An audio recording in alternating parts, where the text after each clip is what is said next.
Welcome to iSpa Talk, where we educate, empower, and encourage women to practice safe beauty habits, starting with their eyes and skin. I help you connect the dots between beauty and science. Some say your eyes and skin say more about you before you open your mouth. My name is Dr. Janelle O.D. I'm your host and the CEO and founder of Bring Eyes Vision Center and Premier Dry Eye Spa. Thank you for tuning in. Let's chat. Hello, happy Sunday. I'm so excited to be here. This is the first Sunday of the month. A lot of kids in the Georgia area are going to be going back to school tomorrow, and my kids are one of those. So thank you for taking time out on your Sunday evening as you're getting ready for back to school to join me for iSpa Talk. For those of you who do not know, my name is Dr. Janelle. I am the Dry Eye Mentor. I'm the CEO and founder of Bring Eyes Vision Center and Premier Eye Spa. I'm the host of iSpa Talk, because I like to help you connect the dots between beauty and science. So monthly, I have superpower women in the optometry and ophthalmology space who are providing services for eye care, but also who are versed in beauty. And so they work with me to help you understand and connect the dots between beauty and science. So I'm so excited today to have my guest here with me today. I'm going to bring her in one moment. But don't forget, before we bring her in, is that if you have any questions, comments, go ahead and put it in the comment box. I'll be able to see them and we'll answer the questions for you. So just ask them throughout the broadcast. As usual, this is going to be taped and you can find this on my YouTube channel, Dr. Janelle, the Dry Eye Mentor. But without further ado, we are going to be talking today with Dr. Campo. She is the creator and founder of 2020 Beauty, and she is a board certified ophthalmologist who practices in Oakland, New Jersey for the last 25 years. So we're going to bring her on today, find out about her journey and what inspired her for clean beauty, specifically 2020 Beauty. So let's add her in. Hi, Dr. Campo. How are you? Hi, everyone. Dr. Janelle, thank you so much for having me on today. I'm so excited to speak to everybody about my new company. And I'm so excited to have you here. As I told everybody, you're a board certified ophthalmologist. You've been practicing for the last 25 years. And you're practicing right now in New Jersey, which is East Coast. So I know a little bit about the East Coast. I actually went to optometry school in Philadelphia. So we used to have a lot of professors that would kind of commute back and forth. And I got to visit a lot of the areas on the East Coast, originally from Midwest. So it was a great time that I spent out there. So we'll jump in. Just tell the audience, who you are, and we kind of get a little background first, like why you became an ophthalmologist and what is your favorite part about eye care? Okay, well, again, my name is Dr. Diane Hilal-Campo. I'm a board certified ophthalmologist here in Oakland, New Jersey. I started my practice, like you said, 25 years ago. I went to college at Columbia. I was in the first coeducational class there. Then I did my medical school at Columbia and I did my residency at Mount Sinai. Right out of residency, I started my practice. And I love being an ophthalmologist. It's, every day is a joy for me and I feel blessed to be able to do this. My journey, started, it was a process coming to know that this field was for me. When I was very young, at 6 years old, I was very nearsighted and my dad took me to the first eye doctor I had been to. I remember getting those first pair of glasses and I had never seen the leaves of the trees so clearly. And I thought to myself, the world is so beautiful, because everything had been a blur before. And that stayed with me. That was such a positive experience and really transformed my life. And then after that, in school, I was just a very good student. And I really liked the sciences, especially chemistry. I had a great chemistry mentor in high school, a woman, Dr. Carol Stearns, who was the head of our department. And then when I went to Columbia, I started to, in my biology class, actually, I read about the mapping of the visual cortex. It was the seminal work that Ubel and Wiesel won the Nobel Prize for. And I thought that was just so interesting, the physiology of vision. And I really liked it. And then also, when I was young, a hobby of mine, I was very into doing fine needlework.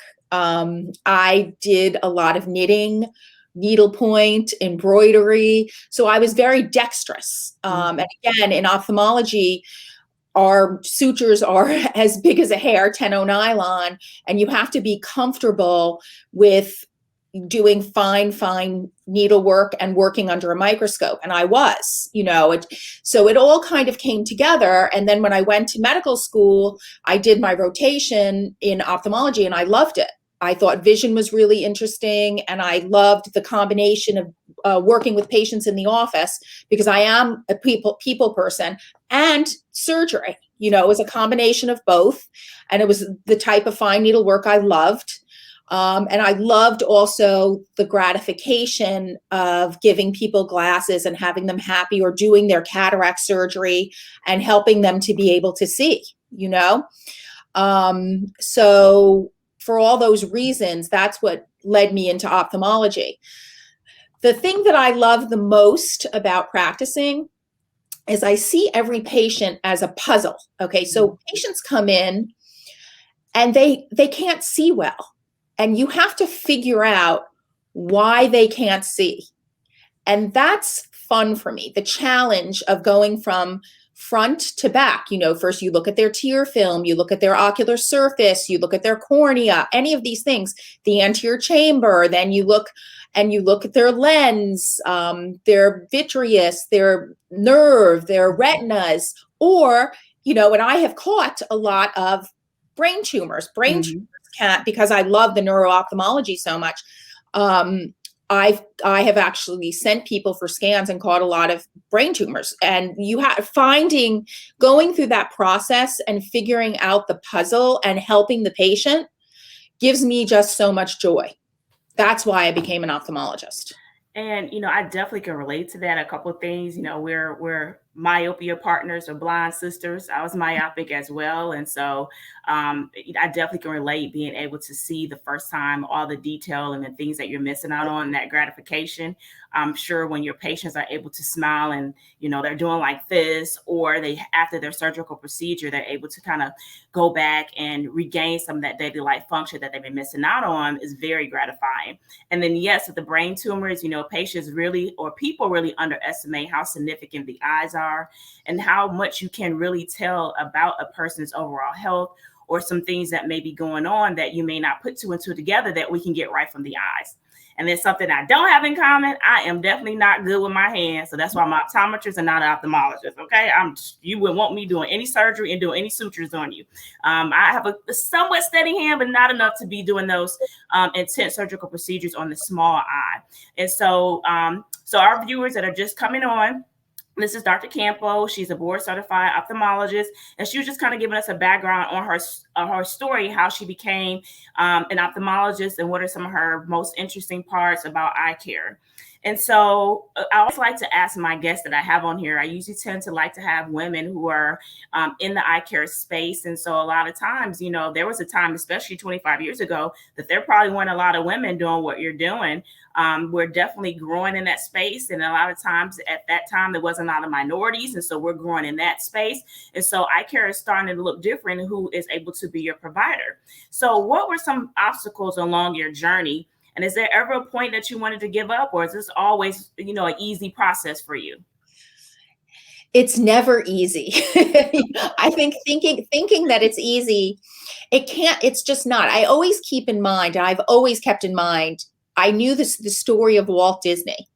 He went bankrupt 11 times before, at the age of 45, he became successful. Wow. So knowing that story, it helped me to understand that failure is part of the process. Okay. And the same thing for me. I did not expect it to be easy, and it wasn't. You're right. 1996 was a very difficult time. At the time, they felt as though there were a glut of ophthalmologists. So all the residency programs contracted, including mine. I was at Mount Sinai in New York City, and my chairman was Stephen Podos, who had been, chairman of the AUPO. And he was one of the people who decided that all the residency programs should become smaller. So mine went from 7 a year to 5 a year. Oh, and then when I graduated, I couldn't get a job. Okay, nobody was hiring at that time because everybody was being told there are too many ophthalmologists. The old boys club did not want to hire anyone. So I had to figure out what to do. Okay, and what I figured out to do was to start my own practice, which was not expected. Okay, was not expected, but I rose to the challenge, and I went to the local hospital. The local hospital told me, you have to be part of a hospital to get on the insurance companies, which actually was easier. It was easier to get on the insurance companies 25 years ago, I think, than it is now. But you still had to be part of a hospital system. And I went to my local hospital, and my local hospital at the time was a closed all boys club. So I did, the last time they had an opening in the Department of Ophthalmology had been 11 years prior. So I went to the chairman and I said, what would you do if you were me, a young ophthalmologist coming out of training? And he told me, oh, there just happens to be a spot opening up in the department. And he said to me, and if you want this spot, you're going to have to compete for it. And he said to me, most of these gentlemen who were ophthalmologists were located in Ridgewood, which was the town that the hospital was in. It's the town that I live in, actually, in Ridgewood, New Jersey. And he said, oh, I'm sure that if you go and you open your new practice 10 miles west of here, I'm sure you'll get a spot, So I went to the hospital administrator and I said, oh, this town, Oakland, I don't know this town. It's all the way at the edge of the county. Where do the doctors who practice in that town, what building are they in? Where are their offices located? And they seem to all be located in this one building called the Valley Professional Building. So I went there. I met the super, and I said to the super, "Do you know, is there any space available here?" And he said, "Well, it's all privately owned suites, but there is this one cardiothoracic surgeon who's never here. He's maybe here one afternoon every couple of months. Why don't you call him and see if he'll sublet space to you?" And I did. And he sublet the space to me. And that's how I started my practice. It turned out to be the best thing, because something that I thought was such a challenge and so awful at the time turned out to be the best thing, because actually a new highway opened up there. There was no ophthalmologist in that area, unlike this town, which is glutted with ophthalmologists. And I was able to build a healthy practice.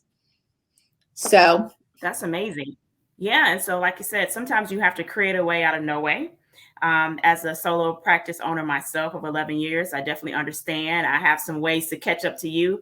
But I have to tell listeners, and I mentor a lot of young women, your girls, that sometimes you have to, if there's no seat at the table, bring a chair or bring the whole table, or create your way. You have to make a way. And then sometimes, like you said, something that you think may have been something really bad turns out to be the best thing that ever happened to you. And I'm sure it gives you a lot of autonomy and of just being able to have your own practice, your own patient base, get a referral source. I'm sure it's very rewarding. And so with all of that, you still didn't stop, So fast forward to 2021, what inspired you to create 2020 Beauty? And tell our listeners about 2020 Beauty. Okay, so 2020 Beauty is a passion project for me. During my 25 years of practicing, I have seen a steady and dramatic rise in complications from beauty practices and ingredients in eye makeup. Okay, for example, dry eye disease. The number of patients with dry eye disease between 2005 and 2012 tripled. At this time, it's estimated to affect 30 million Americans, 2/3 of whom are women. Okay. The problem with the ingredients in the eye makeup in this country is that the FDA does not regulate the cosmetics industry well. There are only in this country 11 ingredients that are banned. In the EU and Canada, 1,300 are banned. That's So, crazy. right. So many of these ingredients actually that are commonly used in eye makeup, in all eye makeup, contain ingredients that are toxic to epithelial cells of the cornea and conjunctiva, toxic to the meibomian glands, toxic to the goblet cells. The meibomian glands, they can, with these ingredients, and actually they can die and they do not regenerate. The ocular surface, once the ingredients start affecting the ocular surface, it goes into a cycle that is very difficult to treat and difficult to break, an inflammatory cycle. So that was one of the big reasons. And also beauty practices. Social media, Instagram and TikTok have popularized beauty practices for women, young women, that are very dangerous to the eyes. One of them, for example, eyelash extensions. Eyelash extensions are really not good for your eyes. The adhesives have formaldehyde in them, which are toxic to the meibomian glands and to the epithelium and of the cornea and the conjunctiva. It's also carcinogenic. The lashes become very brittle and dry and they break. I have seen numerous women with little stubbles for their eyelashes.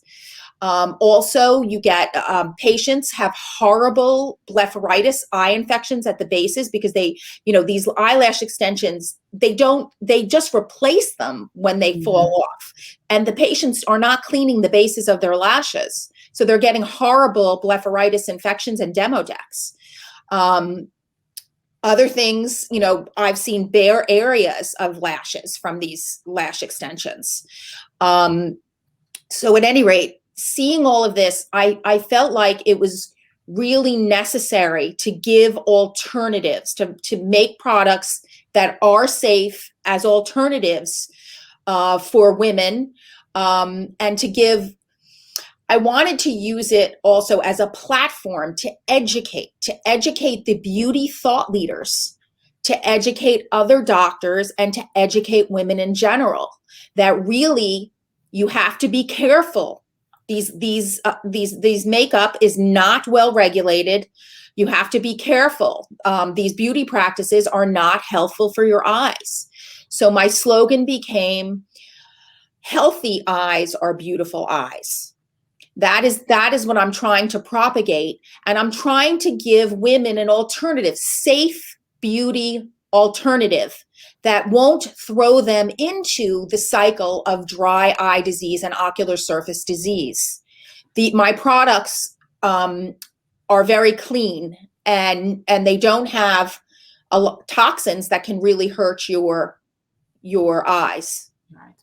Which is important. I agree. I've seen an increase of complications, and I definitely applaud the alternative as an option. I think a lot of these women have gotten so I don't know if delusional is a harsh word up to what they actually look like, because the stuff looks good. It's things that they're doing that we normally would do just for a photo shoot, a wedding, but not how we will walk out the house every single day. And so I have these women that are coming in with these tremendous complications, just like you're stating. And when I'm telling them, it's like your habits, your practices are what's causing these complications, they're looking at me like, okay, well, I guess they don't feel like have an alternative, but it's just like, it's going to be important, more doctors going to have to get on board and be comfortable with having the conversations and being able to recommend and even go as far as inventory and dispense the alternatives, because these patients are out there.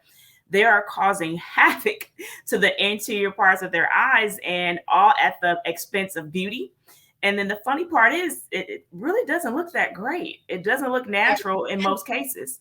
And the long-term effects, of, like, for example, Latisse or eye serums that have prostaglandin analogs. I mean, they do grow lashes, but the long-term effects after a little bit of time, because we know this, because we've used prostaglandin analogs. I've used it for glaucoma. I was around when the first prostaglandin analog, Xalatan, came out. With use, patients' eyes become red, they become dry, teary, you get fat atrophy, sunken eyes, discolored lids and lids discolored, changes of your iris, cystoid macular edema, which affects your vision. It's not pretty. An eye that has these changes, from the prostaglandin analog complications, is not pretty. It's not beautiful. And the problem is I think the beauty thought leaders don't understand. So when they're advocating all of these things, they don't understand, what the risks are. So it's very important to me to educate them so that they can get this out to the general public. As doctors, we have a responsibility to our patients and to American women to let them know that these practices are very dangerous. I had a patient come in the other day, actually, and she used to put eyeliner on the wet line. Now, this is also very popular now, popularized by TikTok and Instagram. Women are shocked when I tell them this is very bad for your eyes. This can cause death of your meibomian glands. This can cause styes. This can cause eye infections. They're shocked to hear it. So this one woman who was a middle-aged woman, who I told her, you can't do this anymore. She came in to see me and she said, "Oh, thank you so much for telling me that, because my eyes, the one thing made her eyes feel so much better." That one thing. Mm-hmm. Yeah, it's interesting that that trend was back in the 80s. I remember doing that before I realized that you're not supposed to do that, and I actually stopped. And so I am seeing an increase in that. And so we're going to take a pivot and talk about some of the ingredients, because like you said, here in the United States, there's only 11 ingredients that have been banned. In other countries, there's thousands. And the regulations in the United States have not been updated since 1938. Correct. And so a lot has changed since 1938, and there has not been any additional regulations on the different ingredients and formulations in some of the makeup. So like you said, it's going to be on eye care providers, both optometrists, ophthalmologists, to educate these patients that some of these practices can be detrimental to your overall health of your eye and your sight. So we do have a question. I think we'll answer that as we get into your ingredients. So talk a little bit about the ingredients. And I have two things that I have here. First, I want to talk about the hypochlorous spray. And so we'll talk about the purpose of that and how that helps the eye. I've been using this, and so my top is gone because I use this every night. I am prone to blepharitis, and so I have dry eye disease. So that's why, I'm able to connect with my patients as I manage ocular surface issues. But one thing I like about this is that the bottle is not glass. And so we'll talk about that. So a patient on here, a person want to know, are your products plant-based? And also we want to talk a little bit more about the hypochlorous acid. And then after do that, we'll move into your eyelash serum, as we talked about Latisse and some other popular things that have drug-based in them, prostaglandins. This is yours, and this is what I use at night. So we'll talk about those things as well. So let's get started with this hypochlorous acid. Okay, well, the first thing I want to answer Janet's question. My products are all vegan. All of them are vegan. Okay. Good. So at 2020, I wanted to make products that were safe for the ocular surface and were hygienic. Hygiene is extremely, extremely important for a lot of eye problems. They can be prevented. A lot of eye problems can be prevented with proper hygiene. So it was very important to me that my flagship product was made. It's a hypochlorous acid spray. Okay, it's called Easy on the Eyes Daily Hygiene Spray. This daily hygiene spray is meant to be sprayed twice a day to the eyes, and also can be used all over your face, really. It's what hypochlorous acid is, it's a naturally produced substance. It's made by the white blood cells. It's been used as an antiseptic since 1834. It kills 99.9% of bacteria within a minute. It also kills fungi and viruses. Actually, in March of 2020, the EPA approved it for use on surfaces to kill coronavirus. Mm-hmm. So at any rate, during pandemic, we have seen we saw a huge epidemic of styes. And that was because from the masks, the nasal bacteria migrated. It caused mask acne, and for a lot of people, bad blepharitis, mm-hmm. and caused styes. So it was very important to me, this product, if you spray it twice a day, and then you can also, it's safe for eyes. It has an ocular irritation level of 0. Okay, 0. It's not an ocular irritant. And you can also spray some on a cotton round, and clean your lashes, okay, with it. I have men using it as well as women. It's safe for children to use. And again, if you're in the airport or wherever and you want a good antiseptic, take it with you in your purse. Spray it on everything. Again, it's a great product. It has a shelf life my product has a shelf life of 2 years. It's 0.02%. It's in the way that the packaging is made, it's in a bottle that does not have any air in it. Okay, so air is not introduced. There are some other hypochlorous acid sprays where you have to open the bottle, and the act of opening the bottle and putting the stopper in allows air in, and that starts breaking it down. Okay, these other products, mine, it does not have that. Mine is air free. And once you start using it, it's stable for at least 90 days, Which is what I like about it. And it's yes. easy for patients to use. It's an easy press down. So if you have any arthritic issues, I haven't had any issues. And I spray it on my face as well. I have acne, and it's been actually helping to kind of control some of my acne as well.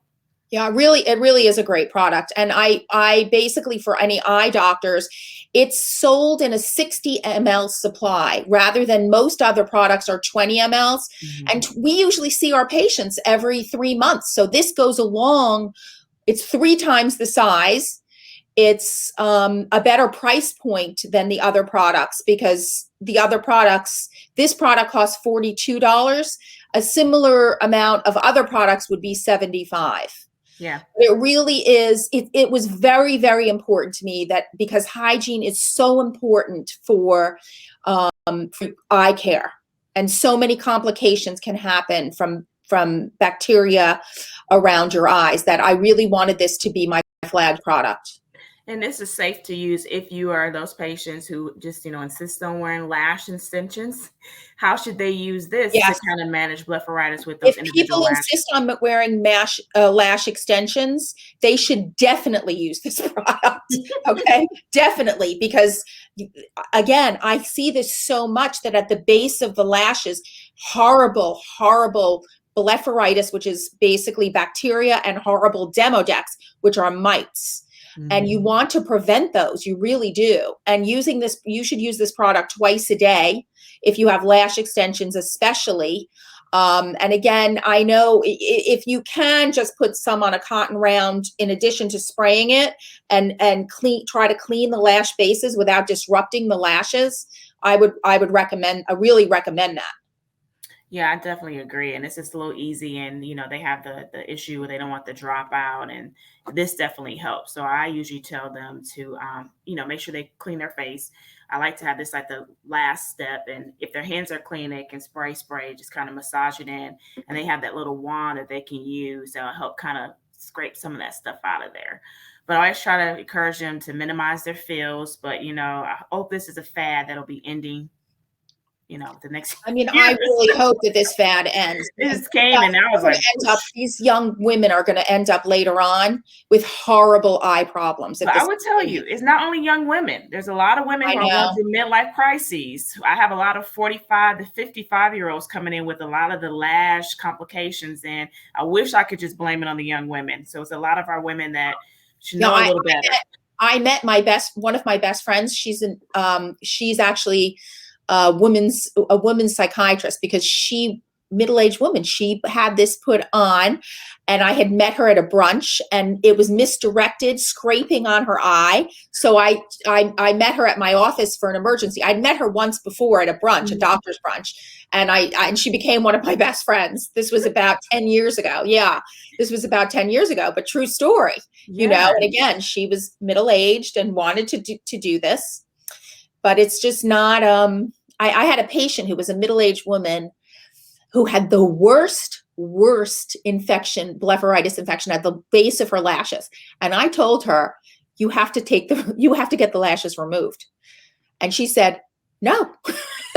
Yeah, because they spend a lot of money. And so I tell them, I said, I know you're going to not want to hear this, but you're going to need to have this taken off. It's really hard for me to treat with these still on here, and my treatment is not going to be very effective with these lashes on here. So they spend a lot of money to get them on. So I think, as we continue to verbalize some of the complications and maybe partner with some estheticians and women that are doing and providing these services to educate them. I'm not a huge fan of lash extensions, but I do provide them in my eye spa, and I have an esthetician that I work with, so that I've trained her to kind of recognize these things. We've worked very well together, where there's patients come in and she'll evaluate and say, you have to go see the eye doctor first. Or if they have an issue, she knows what to look at. And those for the patients that just insist on getting individual lashes. And so we just have to find a way to kind of collaborate to minimize complications. I mean, that's important. And that's great, Dr. Janelle, that you have a great esthetician who would be able to tell that the person, anybody who wants them should go to you and your esthetician, because most of these estheticians, they can't tell, and they don't care. Well, they can tell, they just don't care because it's there, and so that's why it's important for, all of us kind of work together, because, I say that's how they eat, that's how they make money. And so it's going to take a really astute esthetician, really care about you to say, hey, you shouldn't get a fill today.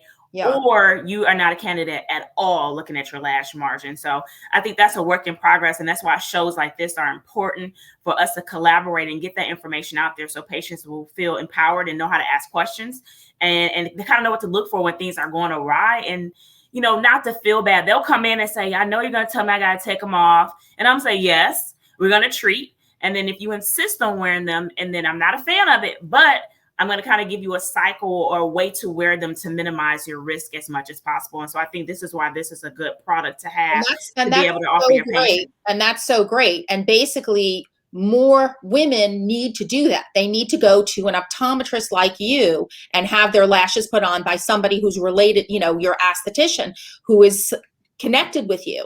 Otherwise, these other places, they really don't care about, they really don't care. And so we're going to go to the serum, because this is another thing that I'm seeing now. You can get Latisse on your own online. I see all the ads all the time on Instagram.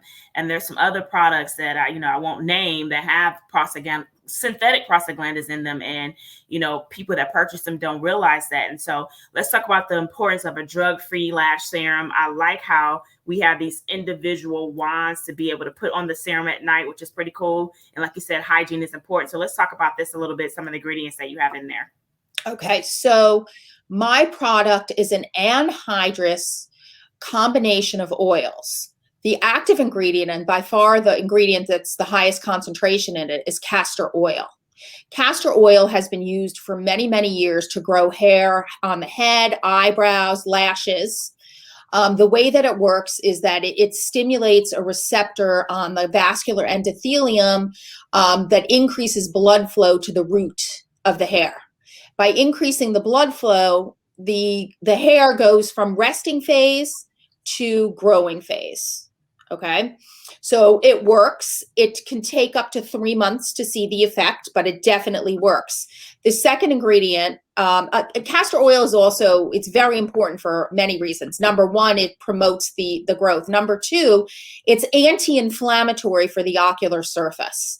Studies in mice show that castor oil will bind to the EP3 receptor on the ocular surface, and studies will show in mice that down regulates inflammation. Okay, and allergy. It down regulates the mediators that cause inflammation and allergy. So using this is actually healthful for the ocular surface. In addition to castor oil, I have a little bit of coconut oil in it, because coconut oil has antibacterial and antiviral properties. And again, hygiene is so important when we're talking about your eyes. And I also have argan oil. Argan oil is rich in linoleic acid. It coats the lashes and the brows, and it gives them a thickened, lustrous appearance. So basically, with this product, I've been using it for years for patients with dry eye disease. What I would have patients do is you put a little bit of hypochlorous acid on your hands, or you can use an applicator, and you would apply it at the lash bases and also into the lids.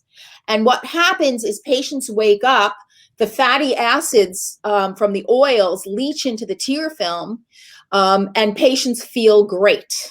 The only caveat I would say is if somebody was allergic to any of these oils, and I would encourage anyone to do a patch test, because it can happen. It can happen that you could be allergic to one of these oils. But again, because it's an anhydrous product, there's no preservative in it, which is very important because preservatives are dangerous for the ocular surface. Hypochlorous acid is its own preservative, so I didn't need a preservative in that one either. This product is great. Patients immediately feel their eyes feeling wonderful, and with time, they're going to grow luscious lashes and brows, as long as the root is not dead, the hair follicle. As long as the hair follicle is not dead, this will work. And again, it's a pump spray. I wanted that because it's extremely hygienic. Again, hygiene, and you can spray it on the individual disposable applicators. I didn't want something where you had to re-dip. I don't like re-dipping.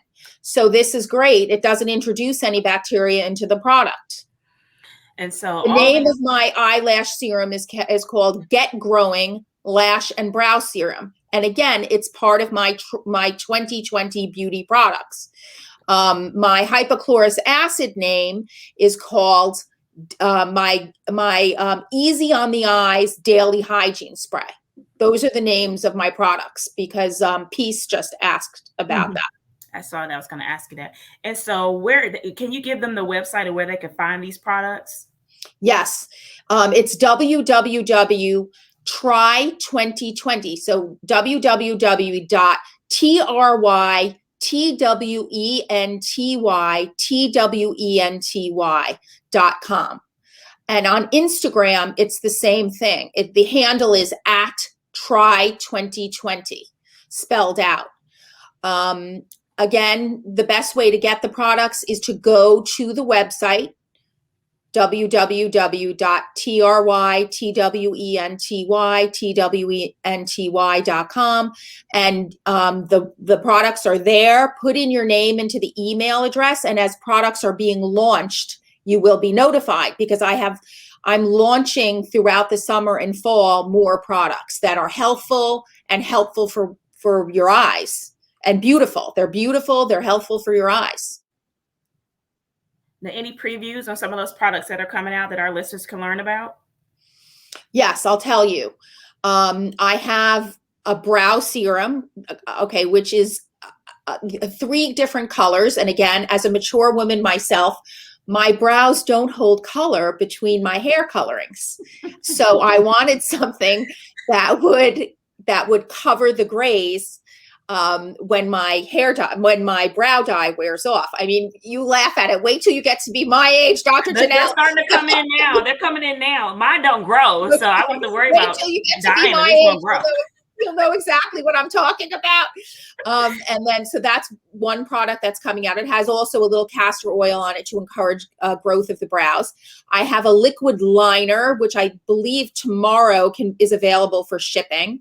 And that was very important to me because it's also very important for me to teach. And it says it directly on the package. This is to be used at the lash line, not the wet line. So on the skin side of the upper lashes, it has a little castor oil in it.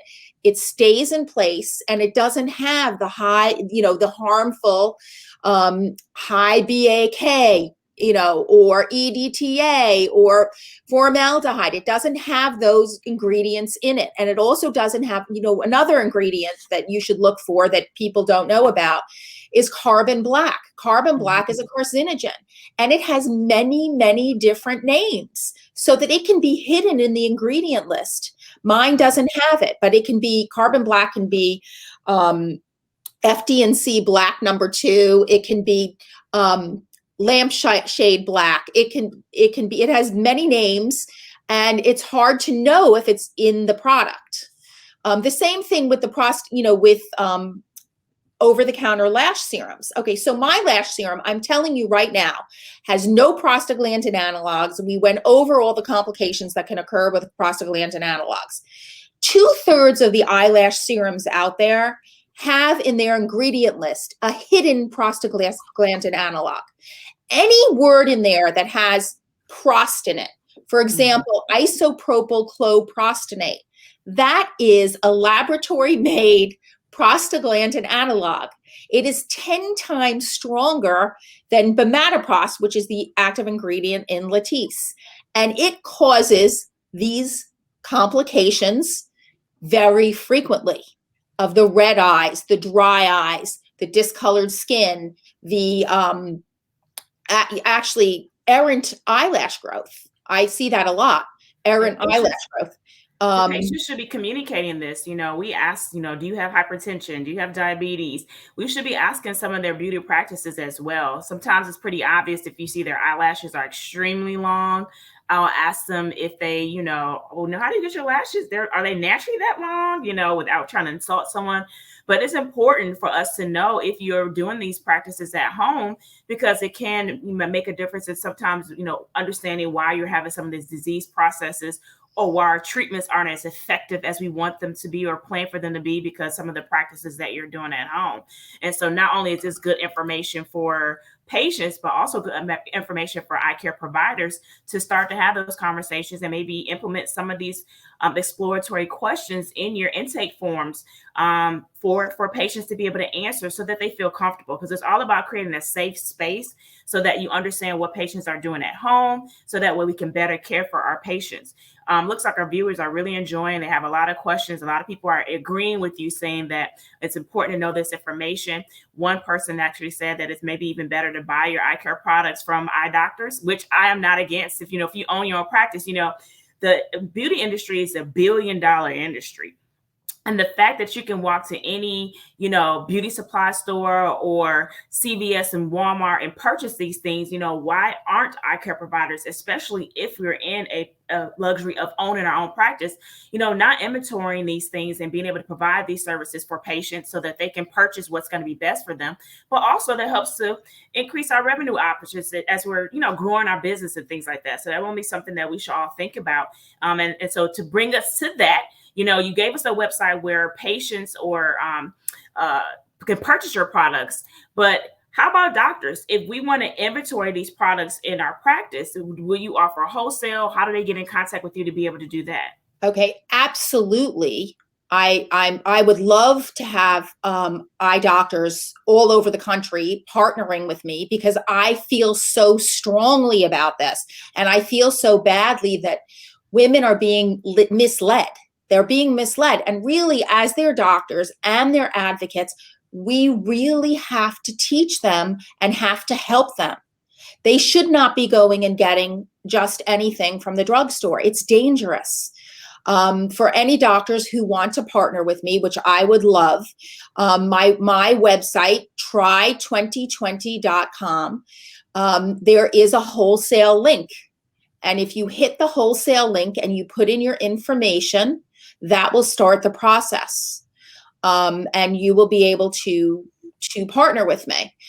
So more products that I have coming out.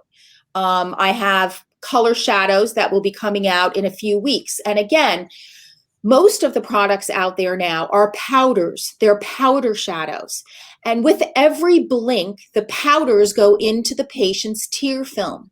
It leaches dangerous toxic ingredients onto the ocular surface. Patients get not only damage to their ocular goblet cells, their the meibomian glands, but they also will get they'll get tattooing of their conjunctiva. And often, I don't know, patients probably don't realize this, but when we look under our slit lamp, which is a microscope, and the patient looks up and we look down in the conjunctiva, we see pigment that's subconjunctival scarring the conjunctiva. That's not good. That's not good. So my eyeshadows are cream stick shadows. They're beautiful. Again, they come in right now there are a trio of shades that really look well together, or you can use them individually, and you just swipe it on and you leave it in place and it stays in place, and it's beautiful. It doesn't leach chemicals and ingredients into the tear film, which is important, especially if you wear contact lenses. I see it a lot in contact lens wearers, contact lenses that won't get clean. Another reason, if you tend to wear makeup a lot, that if you're not going to be able to have these products that are going to be better for you, that you should be considering daily contact lenses. So we see it all. She's right. We have a microscope and it magnifies 10, 20, 40, 60 mag of everything that is happening in and around your eye. And so we're going to kind of close everything out because, we want to be able to give our viewers to be able to have more time to get ready for back to school. We're going back to school here in Georgia tomorrow, but we're learning so much from you, Dr. Campo. We also I know I can feel your energy and your passion to want to be able to educate patients here and abroad, just, to do a great service for women. Like you said, women, I think we're kind of being duped, and we pay a lot of money for a lot of things that we like, but we're not really, necessarily having things that are going to be beneficial for us later in life, especially things that are going to be carcinogenic and we don't even know to look for it. She said, what about mascara? I think you down the line have a mascara coming as well. We have a mascara that will be launching in the fall. And again, hygienic. It's going to have disposable wands that you can use. Either that, or if you don't want to get the disposable wands, you can clean the wand with the hypochlorous acid before you redip. The big problem is the using and putting it back in the well and using it on the other eye and then storing it with the bacteria. That's the big problem. So I have developed ways of getting around that problem, either disposable wands or cleaning if you don't want to get the disposable ones, cleaning it with the hypochlorous acid, before you dip it in again. The mascara is a big issue. A lot of women cannot tolerate mascaras. They find them very irritating. And my mascara has simple ingredients that are not irritating to the ocular surface. That's coming out. And then a big thing that's coming out is an eye makeup remover, which everybody is going to love, because most eye makeup removers are high in BAK, in the preservative benzalkonium chloride, and they're very irritating. Okay. Mm-hmm. Mine is not irritating at all. It does a great job of removing all the eye makeup, and it's safe. Good. So you have the whole kit and caboodle, which is what drew me to you. One, I always like when I see women who are doing things to improve life for everybody, but at the same time, I like the fact that you really thought out the whole process, from the cleansing to the remover, to the shadow, to the liner, to the mascara, to the brow, pretty much the whole ritual that women do, that we know now we can do those with safe alternatives. Jennifer noted here that Generosa, I believe, said that, that we're right. And these people that are commenting that we should be talking to our eye care providers, because we know a lot about the skin and tissue around the eye, and to be able to recommend safe makeup for you. Those who follow me and who are my patients, look out, because 2020 Beauty will be in my office as I'm revamping my spa. I want to have this as my line to be able to offer patients. I have these conversations in the exam room all the time, and I can't wait to be able to say, hey, you can go out here and purchase a starter or come back, or you can go online and purchase as well to be able to get those products. Dr. Campo, where can my listeners follow you to learn more about eye care and your continued journey to provide clean beauty? Instagram, try 2020, or on the website, try2020.com, or Facebook. And then just one other thing I wanted to say is that my line is the very first ophthalmologist produced eye makeup line. It is unbelievable that there hasn't been one before. It's just unbelievable. It's very needed, because the ones who should be actually making the makeup is you and I, because we know about eyes, not, L'Oreal or Max Factor, because they don't, and so now we need to really change the narrative about this. Dermatologists, they do this all the time. There are a ton of skin products that are made by dermatologists, but in ophthalmology, we've been slow to the table, and it's harmed our patients tremendously. 30 million Americans with horrible dry eye disease, and you know how debilitating. I mean, it's debilitating. I don't know if our listeners know, but it's horrific. Debilitating, and it's unfortunate that those symptoms that these people are having, they for some reason think it's how their eyes are supposed to feel. And so that's a whole nother narrative that we have to change. Once you get on those severe and advanced stages, it's different than mild to moderate. And so catching those patients earlier and screening them and trying to kind of reprogram them to let them know, this is now how your eyes are supposed to feel. I know they've been feeling like this for years. No one's had this conversation. No one tried to intervene, but this is not normal. So that's a whole nother conversation about, I kind of, my slogan is, let's normalize treating dry eye. Patients say, I have dry eye. And it's like, okay, well, I just take tears. Well, if I have a headache, I don't take Tylenol every single day. That's not normal. I'm going to figure out why I'm having a headache and have to take Tylenol every single day. So it should be the same concept. With your eyes are irritated, let's find out if it's your makeup or if you have some early disease process that is starting. And so it's been a pleasure to have you here today. I'm sure we'll be continued partners on this journey. I'm so excited to meet you. I enjoy your passion. Listeners, if you missed part of it, don't worry. It will be on my YouTube channel. A link should be up by tomorrow morning. If you found this information helpful, please don't be stingy. Share it with your family members and friends, because it's all about education here at iSpa Talk. We help you connect the dots between beauty and science. And so look out for me next month when I have another special guest. Stay tuned to find out who will be. Dr. Campo, have a great evening. I appreciate your time. Thank you. I so appreciate being on your show, and I appreciate your time. Thank you.